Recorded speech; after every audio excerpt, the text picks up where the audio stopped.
E hora de entrevista no CNN 360. Vamos tirar todas as nossas dúvidas sobre os resultados do censo com o presidente interino do IBGE, Cimar Azeredo. Cimar, muito boa tarde, um prazer falar com você, querido. Faz tempo, a gente conversa já há muitos anos. Bem-vindo ao jornal, Cimar. E hoje conversando por um motivo especial, que é a divulgação do censo.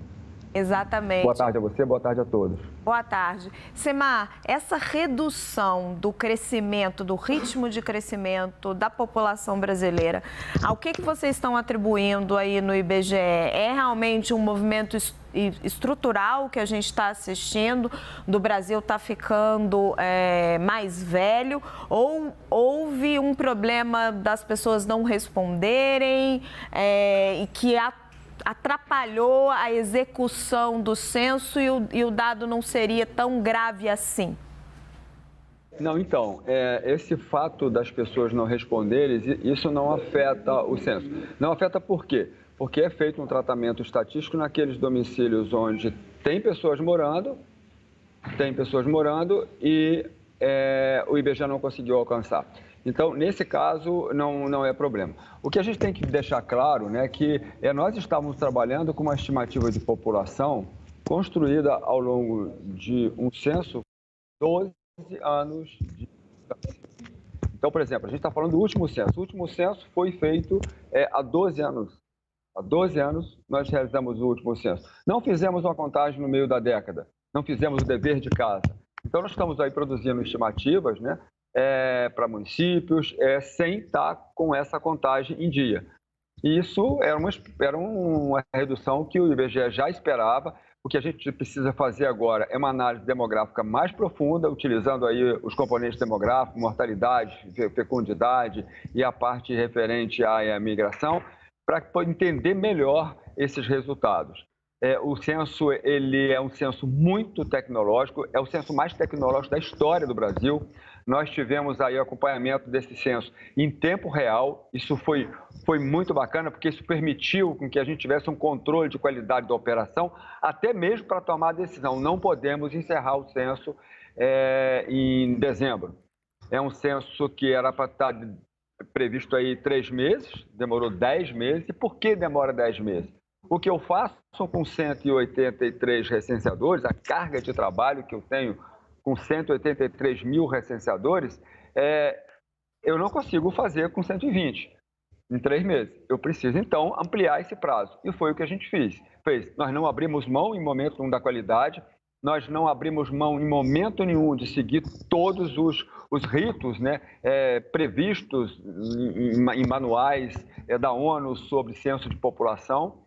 E mantivemos aí o controle de qualidade grande. Nesse ponto, a tecnologia ajudou bastante, porque nós captamos todas as coordenadas dos domicílios. Então, você vê que foi um censo onde eu fui, né? O recenseador foi, ele deixou a marca dele e a gente conseguia acompanhar todo o trajeto dele. Por quê? A gente estava usando um equipamento de ponta, trabalhando com equipamento com acesso à internet e acompanhando o censo através de dashboard em tempo real, construindo ali a pirâmide etária, construindo a estrutura etária da população, a parte referente ao mercado de trabalho, a parte referente a todas as informações mais importantes do censo para um acompanhamento demográfico.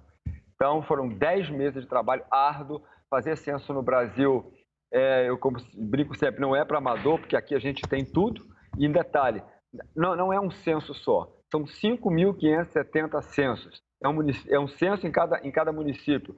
Então, isso é bastante desafiador, porque a gente tem áreas indígenas, nós temos florestas, nós temos áreas áridas, nós temos áreas de difícil acesso, nós temos área de difícil acesso por conta da natureza mesmo, nós temos área de difícil acesso porque a população não abre a porta, não quis exercer a cidadania, e por isso foram fundamentais esses 5 meses que nós ficamos em campo, com o apoio do Ministério do Planejamento, que não economizou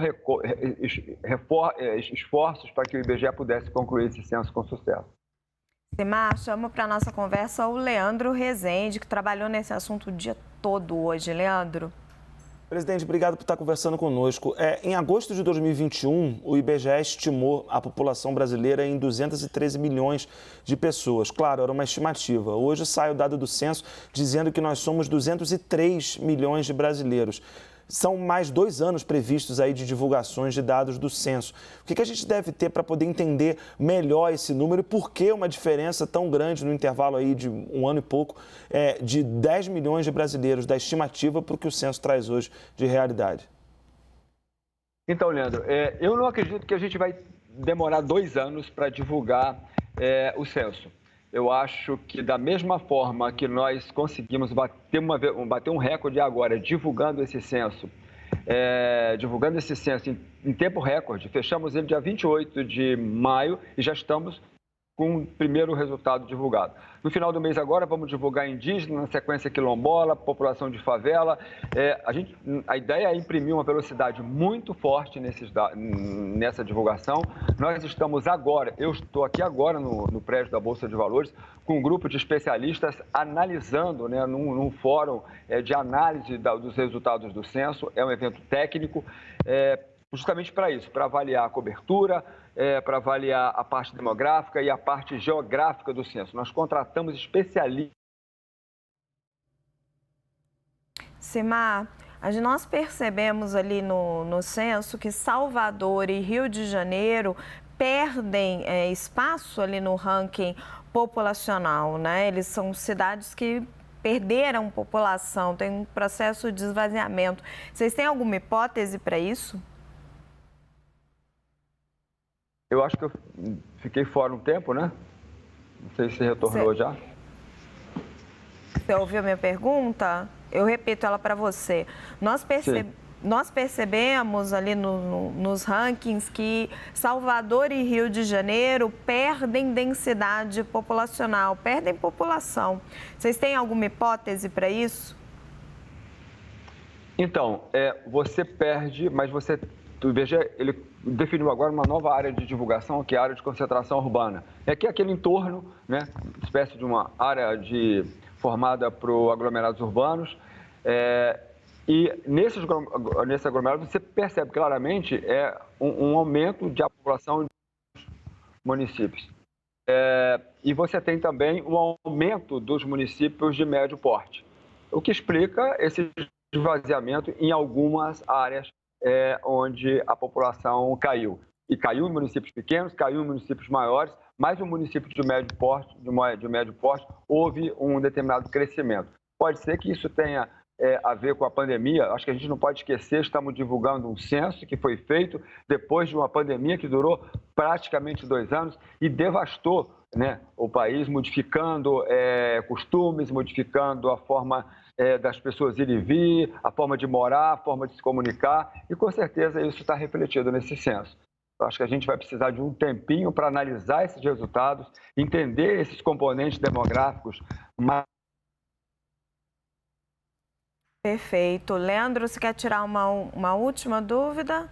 Por exemplo, voltar... Perdão. Leandro, a gente teve um probleminha técnico, travou o sinal com o Simar. Voltou. Tá, então Leandro, deixa a Bianca me orientar. Leandro, a gente precisa fazer uma pergunta curtinha e a gente encerra a entrevista, infelizmente. Presidente, só para entender, por que não deu para entender da outra pergunta? Por que da diferença de 10 milhões de brasileiros de agosto de 2021, estimativa do IBGE, para agora, né, o dado do censo? O que aconteceu? Então, você está trabalhando com uma estimativa e o que eu estou apresentando, que nós estamos apresentando agora, é um dado contado. Uhum. Essa estimativa ela é baseada na tendência do censo de 2000 para o censo de 2010, né? E nós não tivemos uma contagem no meio da década para atualizar esse cadastro, para atualizar essas estimativas e ter uma estimativa que fosse uma estimativa, digamos assim, mais precisa. Então, o problema é exatamente esse. Nós estamos trabalhando com a tendência 2000, 2010, temos 12 anos para ter uma contagem no meio da década. Perfeito. Então, municípios que aumentaram, a estimativa ela não dá conta de entender esse fenômeno, porque o que conta nessa estimativa é a tendência 2000, 2010. Claro que tem ali a introdução de componentes demográficos, mas o que cerne dessa situação toda é esse salto, 2000, 2010, né? E nós não tivemos contato. A contagem no meio da década. E é importante dizer o seguinte, tem que ter contagem para que a gente possa atualizar a situação dos municípios. Municípios que perderam indústrias, municípios que ganharam indústrias, municípios que cresceram ou municípios que reduziram, e a contagem não deu conta, e a falta da contagem não deu conta de explicar isso no cálculo da estimativa. Semar, muitíssimo obrigada pela sua entrevista aqui no CNN 360. Parabéns pelo trabalho. O censo é importantíssimo para o nosso país. Leandro Rezende, muito obrigada, querido.